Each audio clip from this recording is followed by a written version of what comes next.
Alright, so y'all remember 2021 when, Pet Simulator X had us addicted to gambling, right? I mean, this wasn't just a me thing. I remember I would grind day in and day out. I would put up LeBron numbers just for some guy who paid $15 to outperform me because he has some overpowered pets. And how do you get those pets, you may ask? Well, by the fine art of gambling. But the thing is, once Pet Simulator X died out and they made Pet Sim 99, I think a lot of people stopped playing. They got out the gambling cycle, but a lot more got caught in. And today, this is why I'm discussing how Pet Simulator gets children addicted to gambling. Allegedly. Don't sue me, Preston. That'd be a bit weird. You already know who I am. It's me, Coffee. Yeah, if you want, like and subscribe, and let's start talking, boy. Alright, now the number one reason why Pet Simulator, fell off, I guess. I guess it's about getting addicted to gambling, and that's the main thing, is pay to win. Now, as I said, back in the days of Pet Sim X, right? I would grind my butt off. I was over there in, the Heavenly World, I think it was. I was grinding day in and day out to this day. And guess what? I got nowhere. Because if you just paid $6, you'd be basically farther ahead than everyone. Every update, you could do this. And then it got worse when they started adding eggs, which you'd gamble for. Which the odds were, extremely low. You would have to spend thousands of Robux, hundreds of dollars, just to get, a chance at the huge forest wyvern.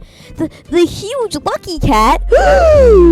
Now, you may ask me, hey, man, why is this so bad? It's gambling. There's a million casinos. And it's because, Roblox has a primarily, children audience. And I get, your parents should be watching what you play. If you're over here on Pet Simulator X trying to gamble, they should be like, hey, stop that. You're dumb.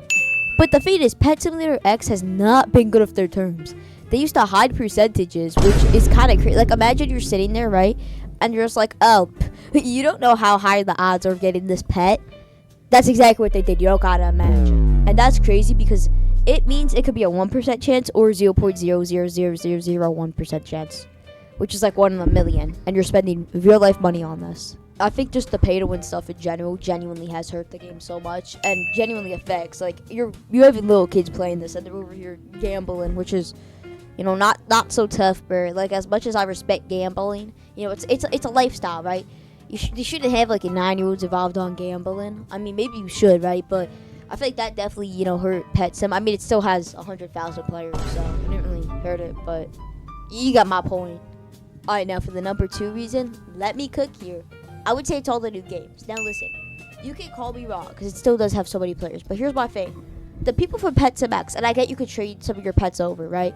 Or I think it was your huges. But the people who grinded Pet Simulator X, right, aren't going to want to lose a ton of their progress going to Pet Sim 99. Same as the people who grinded Pet Sim didn't want to lose a ton of their progress when they played Pet Simulator X.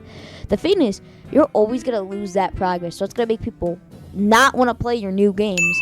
Not want to play it. They just want to stick to the old one where they already have all the progress. I mean, obviously it didn't affect them too much because Pet Simulator 99 still has 100,000 active with 2 million visits. But my fate is the fact that that's going to call off a ton of people. Because listen, I was a big Pet Simulator X player. Let me tell you. I was on my Pet Simulator X grind back in the day. I had a ton of the game. I had the 8+ pet equipped game pass. I had the super pet storage game pass. I was locked in, right? But my fate is the fact that, I don't want to spend all that money and then have to buy it again in Pet Simulator 99, which is just bad. That's not cool. Making all these new games messes you up, bro. It's not dope. It's not epic. Playboy Cordy would not like that. And the next thing I want to talk about that makes, low-key, I would say this makes it, bad, is just the fact that besides all the gambling, right, it's the spending. Now, besides all the gambling, right, which is just horrible, there's a couple game passes. Want me to read them out to you? It's going to be like a novel. Let me read this out. This is going to be in 2 times speed. Lucky, Ultra Lucky, VIP, Magic Eggs, 15 pets, Huge Hunter, Auto Farm, Auto Tap, Daycare Slots, 15+ eggs, Super Drops, Double Star, Shiny Hunter. So I'm going to put the price of all those in Robux on screen right now. If you play Pet Sim X, I don't think you got these, or maybe you did get you didn't get the game passes. You didn't. You just didn't. That's crazy work.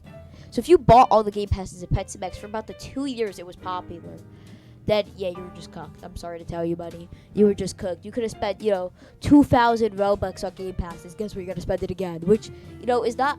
People don't want to play it after having to do all that again. But you may ask, what's the point of me making this video? And it's not to warn people. I don't really care. I just like covering topics I think are interesting in Roblox. That's probably it for me. Hope y'all like this video. We're locked in. Trust.